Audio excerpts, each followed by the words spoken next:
A very okay day, but I am happy to be here to read Chapter 3 of The Lost Years of Merlin. So, where we left off, Emrys just wandered off into the village, and he tried to will a flower to open, and it was working, and then he had a big kick in the back. So now, time for Chapter 3, called Riding the Storm. With a groan, I pushed myself to my feet. Deni-Deus, you pig. The older boy, square-shouldered with bushy brown hair, smirked at me. You're the one with pointed ears like a pig, or like a demon. Anyway, better a pig than a bastard. My cheeks grew hot, but I held my temper. I looked into his eyes, gray as a goose's back. This required me to tilt my head back, since he was so much taller. Indeed, Deni-Deus's shoulders could already lift loads that made many grown men wobble. In addition to stoking the smith's fire, hot, heavy work on its own, he cut and carried the firewood, worked the bellows, and hauled iron ore by the hundredweight. For this the smith gave him a meal or two a day, a sack of straw to sleep on, and many a blow about the head. I am no bastard. Deni-Deus slowly rubbed the stubble on his chin. Where then is your father hiding? Maybe he's a pig, or maybe he's one of those rats who lives with you and your mother. We don't have any rats in our home. Home? You call that a home? It's just a filthy hole where your mother can hide and do her sorcery. My fists clenched.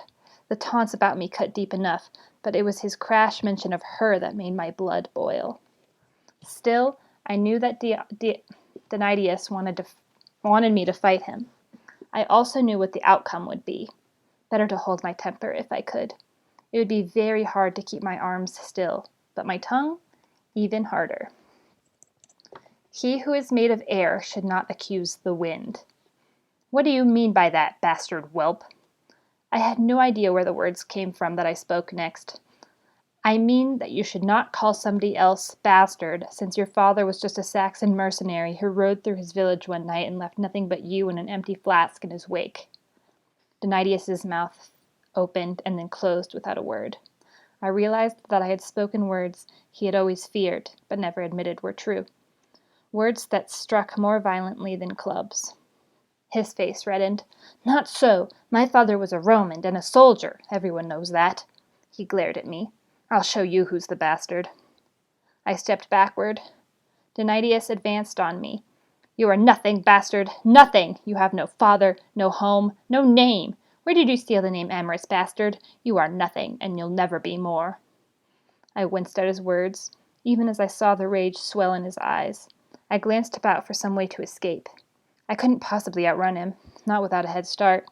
But there were no birds flying overhead today. A thought hit me. No birds flying overhead. Just as I had done yesterday, I pointed to the sky and cried out, Look! Treasure from the sky! Deni-Deus, who had just leaned forward to lunge at me, did not look skyward this time. Instead, he hunched as if to protect his head from a blow. That was all I could hope for.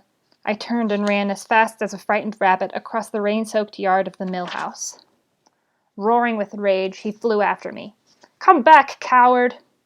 I cut across the grass, leaped over a broken grinding stone and some scraps of wood, and dashed over the bridge, my leather boots slapping on the stones. Even before I reached the opposite side, I could hear Deni-Deus's footsteps above my own panting. Veering sharply, I turned up the old Roman road on the riverbank. To my right, the Taoiseach River churned. On my left, the dense forest stretched unbroken, except by the pathways of deer and wolves, all the way to the slopes of Y-Widfa. I sped up the stony path for 60 or 70 paces, all the while hearing him draw closer. As I topped a small rise, I left the path, hurling myself into the thicket of bracken bordering the forest. Despite the thorns tearing into my calves and thighs, I plunged frantically ahead. Then, breaking free of the bracken, I jumped a fallen branch, leaped a rivulet, and scrambled up the mossy outcropping of a rock on the other side. Finding a slender deer trail winding like an endless snake along the forest floor, I raced along until I found myself in a grove of towering trees. I stopped just long enough to hear Deni-Deus crashing through the branches behind me. Without pausing to think, I crouched on the cushion of needles underfoot and sprung up to the lowest branch of the great pine tree. Like a squirrel, I worked my way upward, one branch after another, until I had climbed to the height of 3 men above the ground. At that very instant, Deni-Deus entered the grove. Directly above him, I clung to the branch, heart racing, lungs aching, legs bleeding. I tried to remain motionless, to breathe quietly, though my lungs screamed for more air. Deni-Deus stared to his left and to his right, straining to see in the dimly lit grove. At one point, he looked up, but caught a flake of bark in his eye and thundered, "Curse this forest!" Hearing some slight rustling beyond the grove, he threw himself in that direction. For most of the morning, I waited on that branch, observing the slow sweep of light over the needled boughs, and the still slower movement of wind walking among the trees. At length, convinced that I had eluded Deni-Deus, I dared to move, but I did not climb down. I climbed up. Ascending the stairway of branches, I realized that my heart was still racing, though not with fear nor with exertion. It pounded with anticipation. Something about this tree, this minute, thrilled me in a way I could not explain. Each time I tugged my body to a higher branch, I found my own spirits lifted as well. It was almost as if I could see farther, hear clearer, and smell deeper the higher I climbed. I imagined myself soaring beside the small hawk that I could see circling above the trees. The vista below me enlarged. I followed the course of the river as it wound its way down from the hills to the north. The river reminded me of a huge serpent, something out of Bronwyn's stories, and the hills sat in rumpled rows like the folds of an ancient exposed brain. What thoughts, I wondered, had the brain produced over the great stretch of time? Was this forest one of them? Was this day one of them? Out of the mists curling among the steepest hills rose the great mass of Iwidfa, its summit gleaming, cloaked in white. Cloud shadows, dark and round, moved across its ridges like footprints of giants. If only I could see the giants themselves! If only I could witness their dance! In the western sky, the clouds themselves gathered, though I could still see the occasional glint and sparkle of light on the sunlit sea. The sight of the endless ocean filled me with a vague, indefinable longing. Somehow I knew. My true home, my true name, lay out there, somewhere. Currents as bottomless as the sea itself churned within me. Reaching for the next limb, I struggled to pull myself higher. I clasped my hands around the base of the branch, then threw one leg over. Several twigs broke off and spiraled gracefully to the ground. With a grunt, I pulled as hard as I could and finally mounted it. Ready to rest, I wedged myself into the notch of the branch and leaned against the back of the trunk. Feeling my hands so sticky from pine sap, I brought them to my face. I filled my lungs with the sweet, resiny smell. Suddenly something brushed against my right ear. I spun my head around. A bristling brown tail disappeared around the trunk. As I stretched to peer behind the trunk, I heard a loud whistle. The next instant, I felt tiny feet scamper lightly across my chest and down my leg. I sat up again, just in time to see a squirrel leap from my own foot to a lower branch. Grinning, I watched the bustling animal chatter and squeak. The squirrel dashed up the trunk and then down and up again, waving its tail like a furry flag, all the while chewing on a pine cone almost as large as its head. Then, as if it had just noticed me, it stopped short. It considered me for a few seconds, squealed once, and jumped to the outstretched bough of a neighboring tree. From there, it scurried down the trunk and out of sight. I wondered whether I had looked as amusing to the squirrel as the squirrel had looked to me. The thrill rose in me again, driving me to climb. As the wind lifted, so did the elixir of scents from the trees.